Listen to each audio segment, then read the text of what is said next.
So let's talk a little bit about some of the storylines tonight. Kirk for Toronto really had a solid game. He seals it in extras. He went 4 for 5, homer in the 8th, delivering a walk-off double in the 10th, and continuing to stretch it for 16-35 over 9 games. And this is just a couple games ago. But what he's been doing in a stretch of a couple games, like the guy's on fire, and the Cardinals really can't shut him down completely, right? Yeah, Kirk goes 3 for 5, home run, plates 2 RBI, and scores 3 runs of his own. He's been a Cardinal killer these last 2 games. He found a way to slow him down even a little bit. The Cardinals probably win both of these. So he's been really hot, and it's what he does. He gets on base. He finds a way to drive runners in. It's nothing new for Alejandro Kirk. So let's talk pitching. I don't want to jump immediately into some other subjects that might take a little bit to tackle, but the pitching tonight. So, Miles is out there. We had a couple of pitchers in the last couple of starts go deep, 5, 6, not really enough, but they're always struggling right out of the gate, right? They're coming into the second inning with 2 or 3 runs already on tap. They're never coming in with a lead. So the past couple of games have led to the Cardinals kind of with that mentality of constantly playing catch up, right? And we saw that again tonight. Yeah, it's 3-0 before your offense even gets a chance to step up to the plate is disappointing. Michaelis, so at the beginning of the season, even when he was finding a way to pitch out of things, there was no zip, really. There was no zip to his breaking ball. His fastball, which doesn't have a lot of zip already, had no movement to it. And today he was hanging everything. It felt like every breaking ball, especially in that first inning, was hung up in the zone. Even some in the second that he got away with. It looked like he was serving them up again. And that's what we've seen. It slowly started happening again in his last start again. It felt like he got away with it. Did not get away with it today, and it was a little bit of a brutal start. I know he went 5 innings, even at 4 runs, and I guess 6 runs. Pardon me. He if it was 4 runs, he keeps you in the game, but that 5th inning, giving up a few more, it can't happen. You can't expect to give up 6 runs in 5, and your offense give you a chance, which they did. That's what sucks about it is that they give you a chance, and you still can't get the win.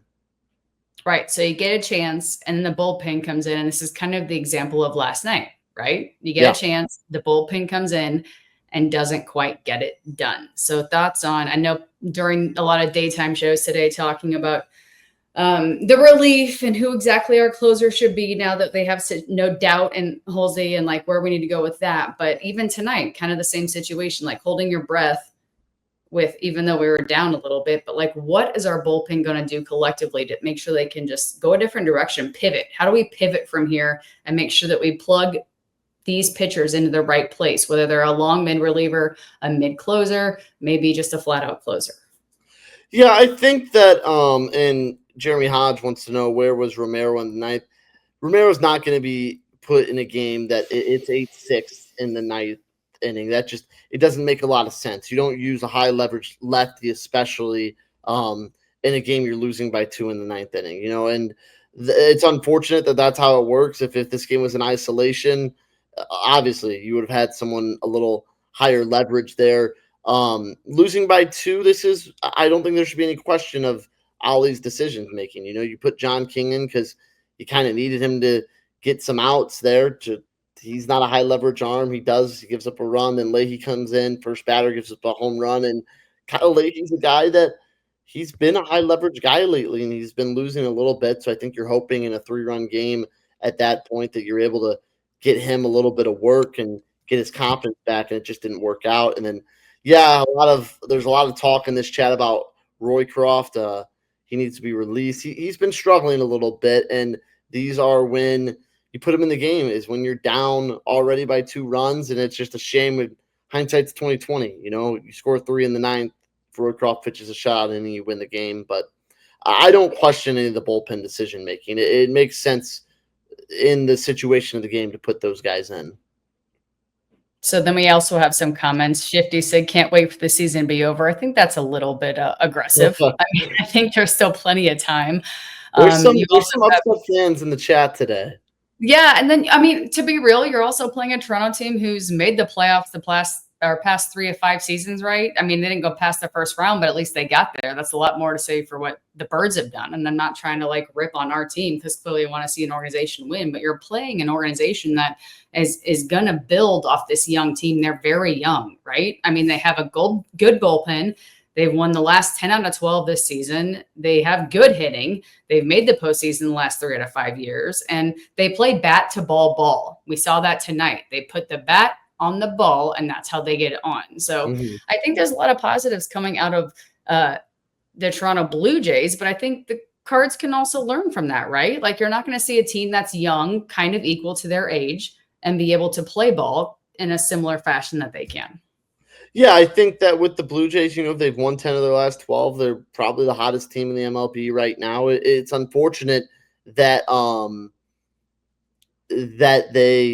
you come in and face them so hot. Bill downtown Toronto is doing what we were doing last month. He's exactly right. I mean, the Blue Jays are hot. I think, though, let's say the Cardinals win tomorrow. They go 3-3 in their last 6 games. If you would have told a Cardinal fan going into Friday, hey, between the Dodgers and Blue Jays, you split them, I don't think that's that bad. And yes, in hindsight, you think, okay, so we win a game against the Dodgers, we win the series against the Blue Jays.